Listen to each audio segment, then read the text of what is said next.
इससे पहले कि बाबा पर्चा निकालते, बाबा ने पहले अपने विरोधियों को साधा, लेकिन बाबा का अंदाज निराला है। बाबा ने विरोधियों को जवाब तो दिया, लेकिन शायरी के जरिए। देखिए विरोधियों को बाबा का शायराना जवाब।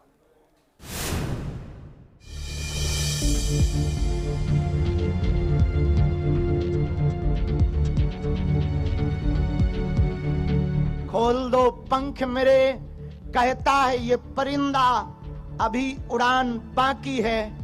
मुंबई नहीं है मंजिल मेरी, मुंबई नहीं है मंजिल मेरी, अभी पूरा हिंदुस्तान बाकी है। हौसला सनातन में मर मिटने का है, इसलिए मेरी उड़ान अभी जारी है। इंसानों से जो टकराए उसे शैतान कहते हैं, लेकिन शैतानों से जो टकराए उसे ही तो बागेश्वर हनुमान कहते हैं। खूब हंगामा हुआ, खूब बवाल मचा, सियासी महाभारत छिड़ गई। मुंबई में बागेश्वर सरकार के महादिव्य दरबार को लेकर खूब खींचतान हुई। पुलिस में शिकायत भी कर दी गई, लेकिन शनिवार को शाम 5:30 बजे बाबा ने ग्रैंड एंट्री मारी।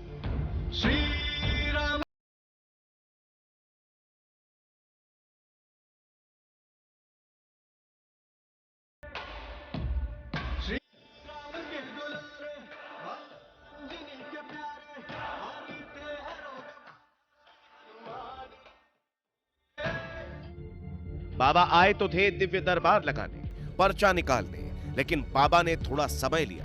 पहले ही तय कर लिया था कि आज वो लंबा बैठेंगे, लोगों की दिक्कत परेशानी भी दूर करेंगे, लेकिन सबसे पहले उन्होंने अपने विरोधियों को जवाब दिया। जो कहते भगवान नहीं होते, दिव्य शक्तियां नहीं होती, तुम्हारी ठटरी। धीरेन्द्र शास्त्री पर बीते 2-3 दिनों में जिस तरह से राजनीतिक पार्टियां और तर्कशास्त्री खोलकर सामने आए हैं, उसके बाद बाबा ने अपने मंच से उन्हें खुली चुनौती दे दी।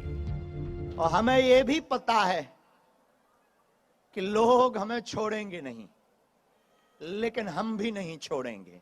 जब तक तन में प्राण है, हम अपना काम सनातन का करके ही रहेंगे।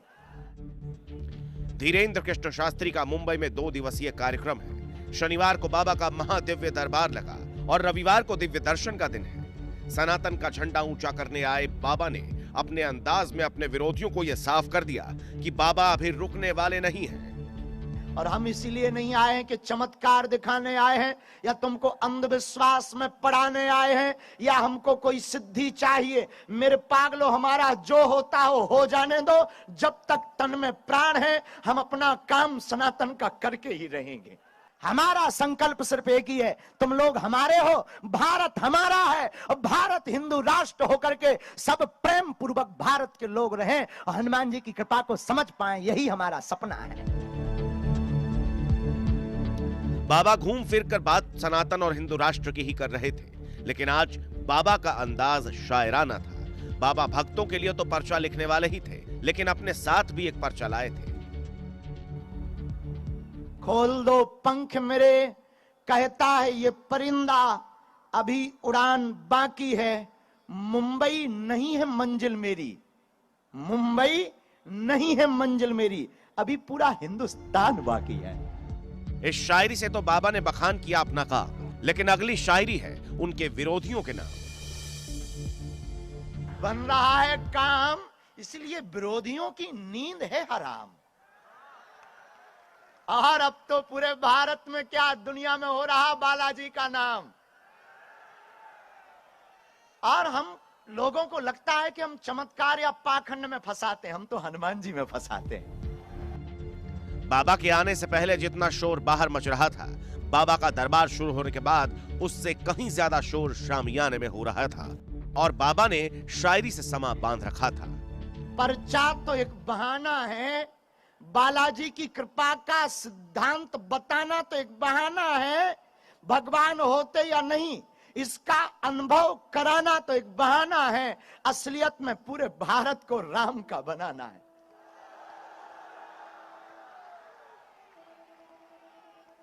और हमें यह भी पता है कि लोग हमें छोड़ेंगे नहीं, लेकिन हम भी नहीं छोड़ेंगे। बागेश्वर सरकार का अंदाज ही कुछ ऐसा है। जब उनके खिलाफ बयानबाजी चल रही थी, उनके दरबार का विरोध हो रहा था, पुलिस में उनकी शिकायत हो रही थी, तब बाबा ने मौन रहना मुनासिब समझा। लेकिन जैसे ही मौका आया, बाबा ने अपनी बात ठोक कर रख दी। ना मैं थका हूं, ना हिम्मत हारी है। हौसला सनातन में मर मिटने का है, इसलिए मेरी उड़ान अभी जारी है। अब बात विरोधियों की हो और बाबा की जुबान से ठठरी ना निकले, ऐसा भला कैसे हो सकता है? आप तो सब सीताराम जपो, भगवान का नाम लो, हमारे पास कोई क्षमता नहीं, लेकिन सन्यासी बाबा और बालाजी की कृपा जरूर है, और हम उसी कृपा के बल पर किसी से डरते भी नहीं हैं। हाँ, जो कहते भगवान नहीं होते, दिव्य शक्तियां नहीं होती, तुम्हारी ठटरी। बाबा का जोश हाई था, लेकिन दरबार में मौजूद भक्त भी कहां पीछे रहने वाले थे। करीब 70 से 80 हजार लोगों की भीड़ जुटी थी और भीड़ से ही हिंदू राष्ट्र की पुकार आ रही थी। क्या लिखा है? भारत हिंदू राष्ट्र घोषित हो। वाह वाह, हाँ हाँ हाँ, होना चाहिए। अरे वाह वाह वाह, अरे बहुत लोग लेकर आए। ये तो तुम चाहते हो कि हो? चाहते हो? बस घर घर लिखवा दो। देखो, भारत हिंदू राष्ट्र घोषित तभी होगा जब घर घर लोग जग जाएंगे। जिस दिन, अच्छा, भारत हिंदू राष्ट्र का मतलब यह नहीं है कि किसी दूसरे पंथ के लोगों को कहीं जाना पड़ेगा। भारत हिंदू राष्ट्र का मतलब है सनातनियों में एकता, हिंदुओं में एकता, और सब यहीं रहेंगे, हमें किसी से दिक्कत नहीं है। ये भारत हिंदू राष्ट्र है, क्योंकि हमारा धर्म जोड़ना सिखाता है, तोड़ना नहीं सिखाता है। और हिंदुओं, जाग जाओ और सनातन का झंडा अब जगह जगह फहराओ। धीरेन्द्र शास्त्री तूफानी अंदाज में मुंबई पधारे और तूफान की तरह विरोधियों से टकराए। लेकिन ये तो दरबार का डे 1 था, अगला दिन बाकी था, और बाबा के अंदाज से लग रहा था कि घमासान अभी बाकी है। जहाजों से जो टकराए उसे तूफान कहते हैं। कहो बाबा, जहाजों से जो टकराए उसे तूफान का, अच्छा, तूफानों से जो टकराए उसे इंसान कहते हैं। जहाजों से जो टकराए उसे तूफान कहते हैं, तूफानों से जो टकराए उसे इंसान कहते हैं, इंसानों से जो टकराए उसे शैतान कहते हैं। रोको रोको, जहाजों से जो टकराए उसे तूफान कहते हैं, तूफानों से जो टकराए उसे इंसान कहते हैं, इंसानों से जो टकराए उसे शैतान कहते हैं, लेकिन शैतानों से जो टकराए उसे ही तो बागेश्वर हनुमान कहते हैं।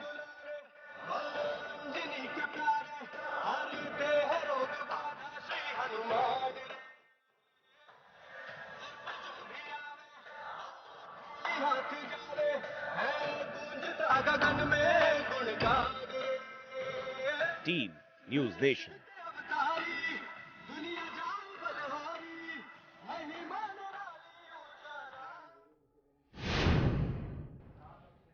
बाबा बागेश्वर धाम पर जो आरोप लगे, उनमें सबसे बड़ा आरोप यह है कि वो दरबार में जादू टोना करते हैं, मगर बाबा इसे आस्था की शक्ति बताते हैं, जिस पर हुंकार उन्होंने फिर मुंबई में भरी।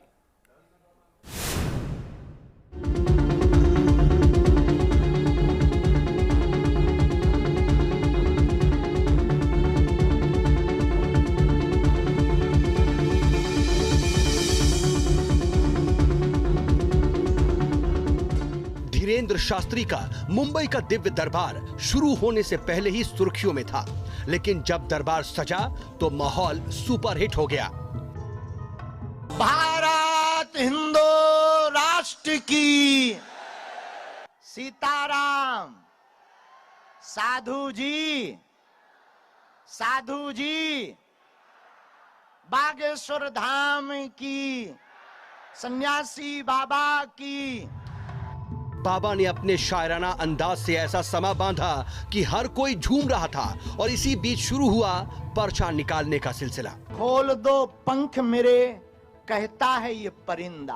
बाबा ने नाम पुकारा और शामियाने से लटक कर खड़े शख्स का नंबर लग गया।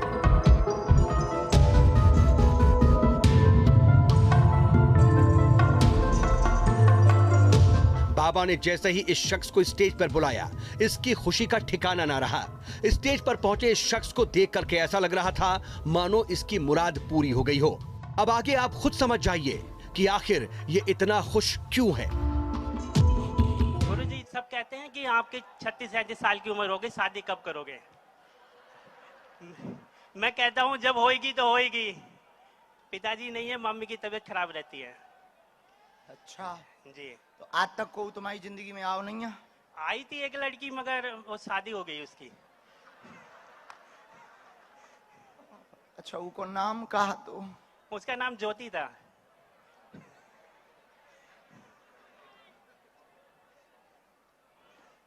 अब दूसरी ले आइए हम।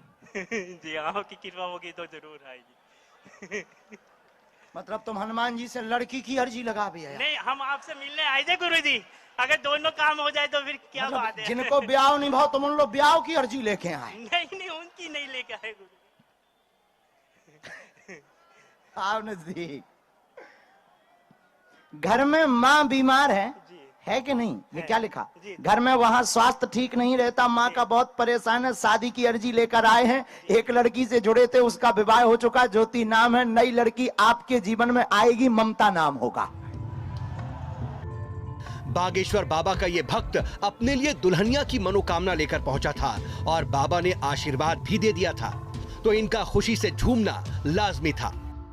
पर्दा से चिपको जी गुरुजी, नमस्कार। छिपकली बनो तो। नहीं, आपकी बात सुन रहे थे, बहुत मगन हो रहे थे आपकी तरह, है जैसा आप बात में मगन हो रहे थे।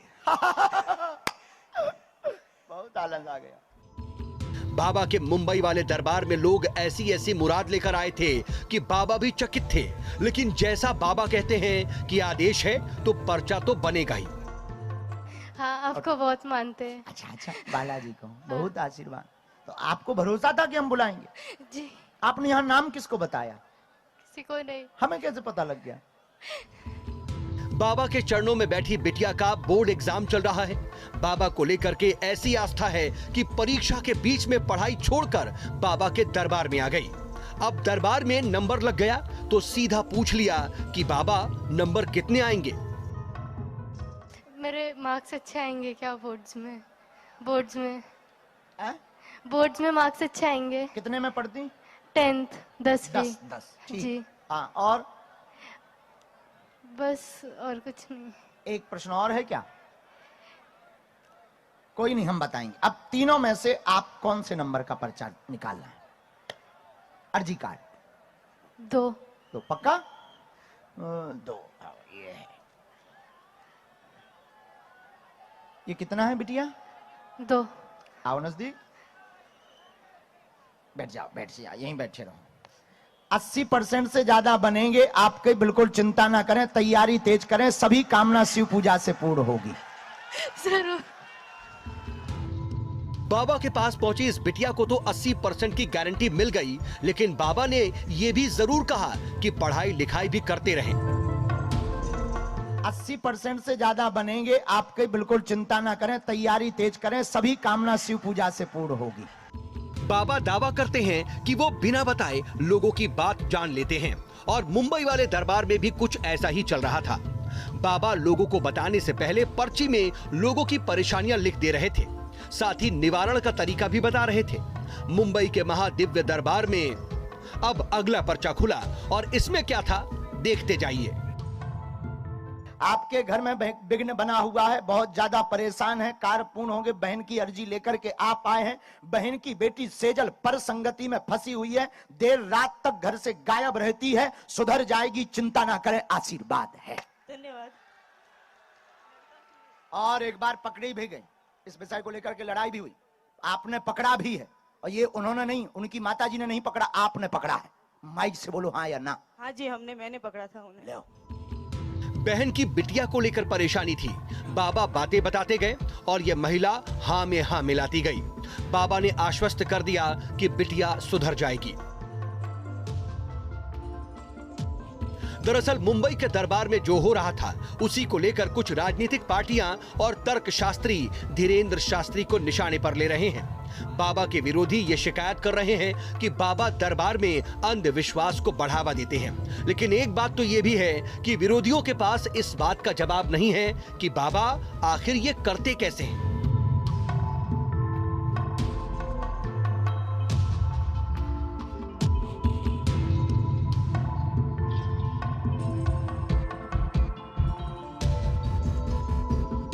दिव्य दरबार लगा, बाबा ने पर्चा भी निकाला और हर बार की भांति इस बार भी पर्चे पर ही भूत भविष्य और वर्तमान बता दिया। लेकिन इसी के साथ साथ बाबा ने अपने विरोधियों को जवाब भी दे दिया।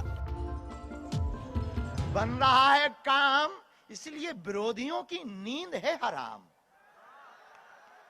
और अब तो पूरे भारत में क्या दुनिया में हो रहा बालाजी का नाम।